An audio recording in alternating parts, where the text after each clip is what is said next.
Welcome back to Diceroll Mediahouse, everybody. I hope everybody is enjoying the holiday, spending time with your family and friends, giving and getting gifts. And speaking of holidays, what a gift we have received. Thanks to Todd Howard, none other than the Todd Father, we have received an update on the Elder Scrolls 6.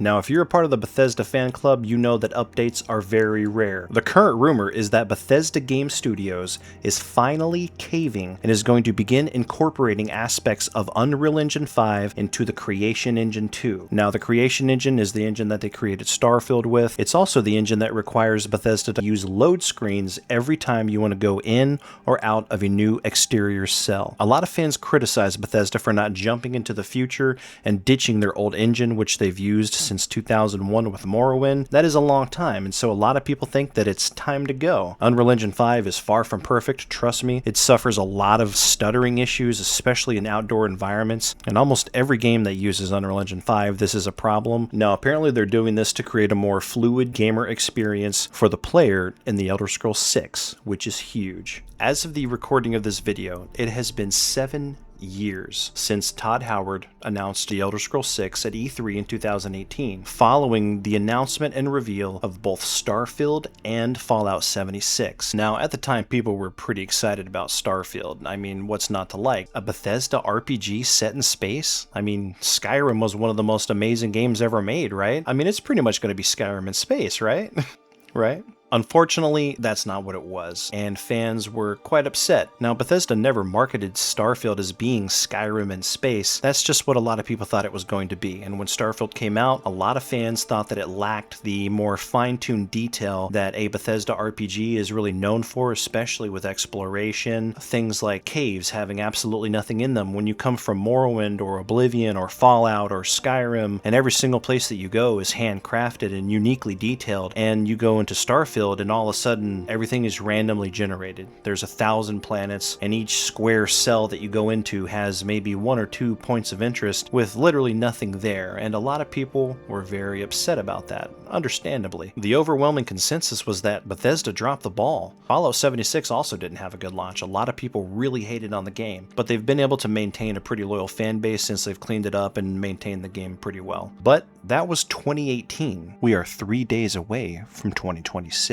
It's safe to say that fans are less than patient and happy with Todd Howard. During the span of that 7.5 years, Bethesda Game Studios has managed to put out Starfield, Fallout 76, the Oblivion remaster. They've re-released Skyrim, I think 15 or 16 times recently, even on the Switch too, so if you haven't picked it up, you can go do that. So one might be inclined to think that Bethesda might have something to show for that large amount of time in between the announcement and today, and unfortunately that's not the case. Now, Bethesda Game Studios started going into full production on The Elder Scrolls 6 right after they released Starfield in 2023. That means that they've been in production for 2.5 years. Now, Game Informer recently put out a series of interviews with a few key people that work at Bethesda Game Studios, most notably, obviously, Todd Howard, and speaking with Brian Shaw, he says that the game is progressing really well. He also goes on to talk about how it's a process, and he wishes the process went faster, and he wishes that the fans had more patience, and we need to have more patience with the Bethesda Game Studios. And to be honest, that's pretty much all that Todd Howard ever says, which is echoed in the same article by Emil Pagliarulo, who talks about the pressure that fans put on the developers and how it's not how they really view things, and he wishes that fans would just understand that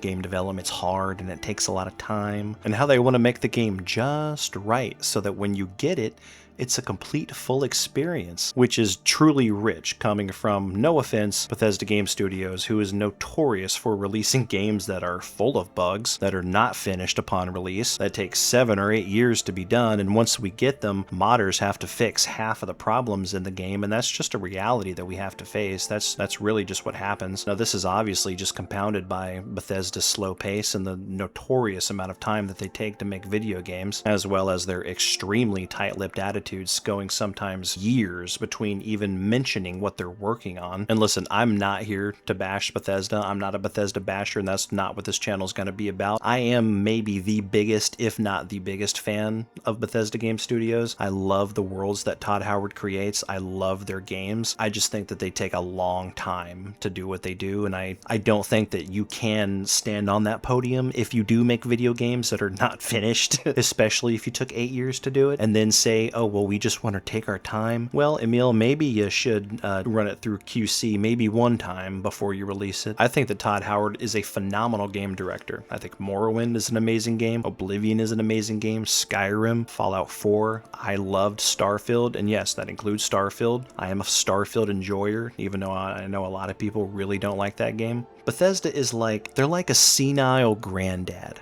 right? You love them, you love Peepaw, but see, Peepaw, he yells at strangers, right?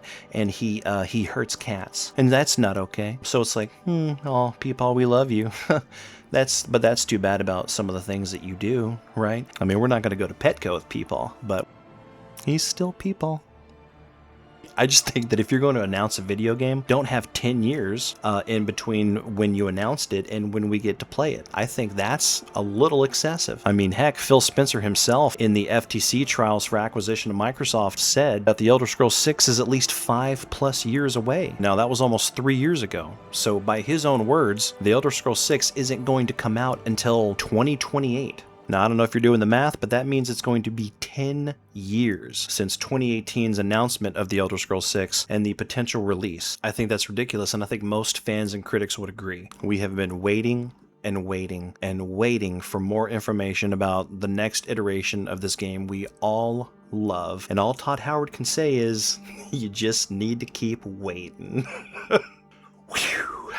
So what's that mean? Ultimately, it brings me back to the purpose of this video. The rumors that we have been hearing that Bethesda Game Studios and Todd Howard decided to incorporate Unreal Engine 5 as well as the Creation Engine 2 into the creation of The Elder Scrolls 6. This could literally change the way that we play games. Now, in order to understand this, you need to understand what the game limitations of the Creation Engine are. One of the reasons that people have a huge issue with Starfield is because Starfield relies on the Creation Engine 2. Now, the Creation Engine 2 is an iterative engine that has been basically running since 2001 with The Elder Scrolls 3 Morrowind. They've taken the same engine, which was called the Gamebryo engine, and they've iterated on it. And instead of just ditching it and updating to something new and modern, they've kind of sort of piecemealed this thing together, and it's almost like an abomination at this point. But no one else uses the Creation Engine 2, only Bethesda. Anytime you want to go anywhere, you have to go through a loading screen. It's just a part of their game engine, and it cannot be changed. Whether you want to go to the South Wall Corner Club in Morrowind, whether you want to go to a shrine in Oblivion, every time you want to go to a solar system, every time you want to load down on a planet, you have to go through a loading screen. Please, Todd Howard, please. If Bethesda is actually doing this and incorporating the Unreal Engine 5 into the Creation Engine, what they could do is create a hybrid engine that could allow them to create environments where they don't need all of those loading cells because they could have Unreal Engine cover that aspect of it. Some of this tech might be utilized the same way that they did for the Oblivion remaster, where they had Unreal Engine 5 just taking care of the game's graphics while the Creation Engine still ran Oblivion. This could completely alleviate a lot of people's points of criticism. I can see nothing but good things coming from this, and personally, I'm very excited. I could not be more excited about this. Bethesda recently shadow dropped the Elder Scrolls 4 Oblivion remaster. It calmed the storm a little bit in the fans, but that doesn't mean that they're out of the water. If this is true, this really could solidify their place as the greatest RPG creators of all time again. I mean, people have had so much criticism, especially since Starfield, and so doing something like this, listening to the fans and really taking their advice and saying, hey, we don't like the loading screens. Me, personally, I don't mind it. I'm not a huge fan of loading screens, but I also have a very fast PC. It's like literally a second. Doesn't matter. Click it, I'm in. If Bethesda does this right, they could really, really knock it out of the park with The Elder Scrolls 6 and going forward with every other game that they make, and that's nothing but good for the fans. Knowing this kind of calms me down, and I can say, all right, Todd, I'll let you cook. Let's see what you do. Thank you so much for making it this far in the video. If you're still here, please like and subscribe. It really helps the algorithm. If I hear anything else, you'll hear right here on Diceroll Mediahouse. Thanks, guys. Have a good one.